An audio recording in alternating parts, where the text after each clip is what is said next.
her support. It means the world to me.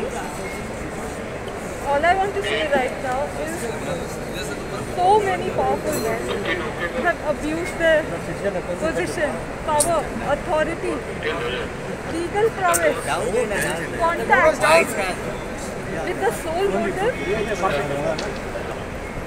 motive of benefiting monetarily from unlawfully and wrongfully character assassinating me. I have full faith in God and the government of Andhra Pradesh and the government of India at large that will not let innocents suffer like this. I thank you all for your support. क्या आपको लगता है कि अब आंध्र प्रदेश आप जाने वाले हैं? क्या उनकी सरकार से आपको उम्मीद है कि आपके साथ इंसाफ होगा? I have full faith. I have faith in my innocence, and I'm sure that the government is going to help that come out, and will punish the culprits severely so that they cannot repeat this with anybody else, any vulnerable woman otherwise. आपके अफसरों ने बहुत सारे अफसरों का अपने नाम लिया है और दोस्ती कैसी की थी, किस तरह से आपके अटैच देखिए आंध्र प्रदेश की सरकार कह रही है कि हम आपके साथ हैं, ये सरकार का कहना है. వ్యవస్థలు ఎంత నిర్వీర్యమైపోయినాయంటే ఎవరో ఒక అమ్మాయి బాంబే కాదంబరి చూశారు కదా నిన్న, ఈరోజు వింటున్నారా మీరు? వింటున్నారా? ఆ అమ్మాయి సినిమా యాక్ట్రెస్ కూడా.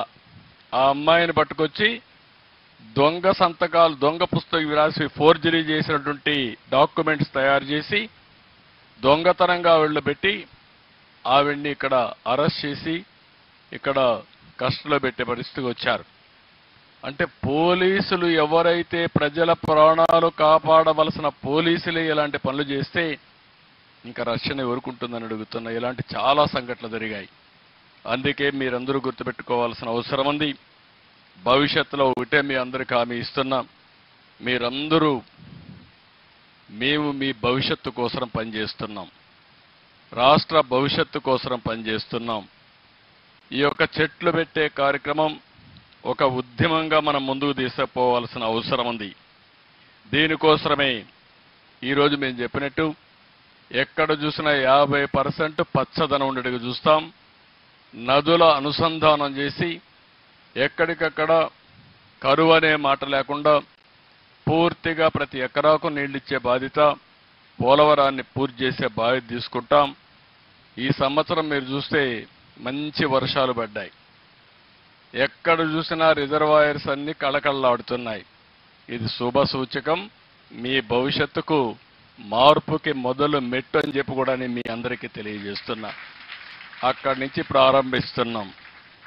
ఇంకొక పక్కన ఒకప్పుడు కరెంట్ అనేది ఎక్కడో ఉత్పత్తి చేసి వస్తే ఇప్పుడు మీ స్కూల్లోనే కరెంట్ ఉత్పత్తి చేసుకోవచ్చు, మీ ఇంట్లో కరెంటు తయారు చేసుకోవచ్చు, మీ పొలంలో కరెంటు తయారు చేసుకోవచ్చు. సోలార్ ప్యానెల్స్ పెట్టుకుంటే మీరు అక్కడనే తయారు చేసుకుంటారు. కడాన మీరు కరెంటు తయారు చేసుకోవడమే కాదు, స్కూలుకు పోవాలంటే స్కూల్ బస్సు కూడా అవసరంలే. మీరు స్కూటర్ కొనుక్కుంటే, సైకిల్ కొనుక్కుంటే ఇంట్లో ఛార్జ్ చేసుకొని సైకిల్ కూడా దొక్కే పని లేకుండా మీరు స్కూలుకు పోయి మళ్ళా వచ్చే పరిస్థితి వస్తుంది. మార్పులు ఎంత వస్తున్నాయో మీరు పిల్లలు మీరు గుర్తుపెట్టుకోవాలి. ఒక విధంగా మీరు అదృష్టవంతులు మాకంటే. మేము చిన్నప్పుడు స్కూలుకు పోవాలంటే నడిచిపోయేవాళ్ళం 6 కిలోమీటర్లు. ఈరోజు మీరు ఏది కావాలన్నది వచ్చే పరిస్థితి వస్తుంది. ఇంకా భవిష్యత్తులో ఇంకా అనేకమైన మార్పులు వస్తాయి. మేము అందుకే ఆలోచిస్తున్నాం. సోలార్, విండ్, అదే మరి పంప్డ్ ఎనర్జీ ఇవన్నీ పెట్టి ఏమాత్రం కూడా పొల్యూషన్ లేని కరెంట్ని, గ్రీన్ కరెంట్ని తయారు చేసే పరిస్థితి వస్తుంది. తద్వారా గ్రీన్ హైడ్రోజన్ కూడా వస్తుంది. దీనివల్ల మీకు ఉద్యోగాలు వస్తాయి, రాష్ట్రానికి సంపద వస్తుంది. ఇంకొక పక్క ఖనిజ సంపద ఎవరిని దొయ్యనీయం, ఇసుక ఫ్రీగా ఇస్తాం. ఇంకొక పక్కన మీరు చూస్తే ఏవైతే పరిశ్రమలన్నీ ఈ యొక్క ఖనిజ సంపదతో మనం తయారు చేసుకునే పరిస్థితి వస్తుంది. కడాన నేను ఒకటే మిమ్మల్ని అడుగుతున్నాం, సమాజం అంటే జీవ వైవిధ్యం ఉండాలి. దేశం అంటే అడవులు, జంతువులు, పక్షులు, జలవనరులు అన్నీ కలిస్తేనే ఈ యొక్క సమతుల్యం ఉంటుంది. గాలి లేకపోతే మానవ మనుగడే లేదు. చెట్టు లేకపోతే జీవరాశుల చరిత్రే ఉండదు. ఈ విషయం మీరు గుర్తుపెట్టుకోవాలి. ఈ రెండు కాపాడుకోకపోతే మనం మనుషులమే కాదు. మన భవిష్యత్తు కోసం మనం ఆలోచించాల్సింది పర్యావరణ సమతుల్యం కోసం పట్టుబడాలి. అప్పుడే భవిష్యత్తు ఉంటుందని చెప్పి కూడా నేను మీకు తెలియజేస్తున్నా. ఈరోజు జీవ వైవిధ్యానికి మన రాష్ట్రం ఒక చిరునామాగా తయారు కావాలి. 13 వన్యప్రాణ సంరక్షణ కేంద్రాలు, 3 నేషనల్ పార్కులు, 2 జూలాజికల్ పార్కులు, 1 టైగర్ పార్కు శాంక్చురీ, ఇంకొక పక్క ఒక ఎలిఫెంట్ శాంక్చురీ, ఇవన్నీ వచ్చే అవకాశాలు ఉన్నాయి.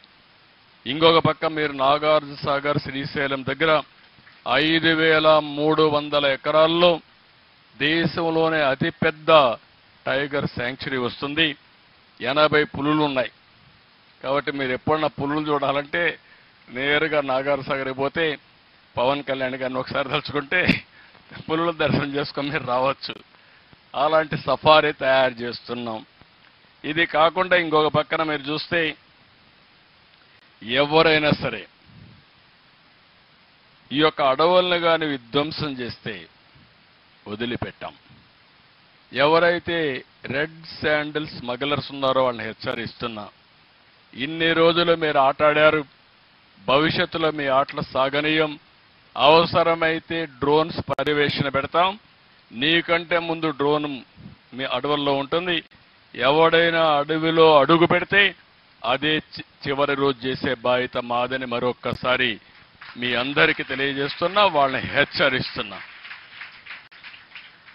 పర్యావరణాన్ని కాపాడడానికి ఆధునీకరణ తోడు చేస్తాం, డ్రోన్స్ను ఉపయోగిస్తాం. ఎవరైనా సరే తప్పు చేస్తే వాళ్ళని కంట్రోల్ చేసి ముందుకు పోతాం. నేను ఒకటే మిమ్మల్ని అందరినీ కోరుతున్నా, స్వచ్ఛమైన గాలి కావాలనా లేదా అని అడుగుతున్నా. స్వచ్ఛమైన గాలి కావాలనా లేదా? అదే మరి పరిశుభ్రమైన నీరు కావాలనా లేదా? ఇది మన ఆస్తి, ఇది ప్రజల ఆస్తి. ఆ ప్రజల ఆస్తిని కాపాడుకునే బాధ్యత మనందరిపైన ఉంది. అవునా కాదా అని మిమ్మల్ని అడుగుతున్నా. అదే మాదిరిగా మీరు దీన్ని కాపాడి మీరు అనుభవించి మీ తర్వాత తరాలకు కూడా ఇవ్వాలి. మేము మీ తరాలకు ఇవ్వాలి, మీరు భావితరాలకు ఇవ్వాలి. ఇస్తామని గట్టిగా చప్పట్లు కూడా చెప్పండి. అది జరగాల్సిన అవసరం ఉంది. అదే సమయంలో పవన్ కళ్యాణ్ గారి నాయకత్వంలో 32 కమ్యూనిటీ ఆధారిత ఎకో టూరిజం కేంద్రాలు తయారు చేస్తున్నాం. 175 నియోజకవర్గాల్లో 175 నగర వనాలు పెంచుతాం. అక్కడే ఇప్పుడు జపనీస్ టెక్నాలజీ అది కూడా ఉపయోగించి, నరేగా డబ్బులు ఉపయోగించి ఆదర్శంగా చేయబోతున్నాం. ఇంకొక పక్క మా ఆలోచన ఒకటే, 2047కి ఆంధ్రప్రదేశ్ నెంబర్ 1 స్టేట్గా ఉండాలి.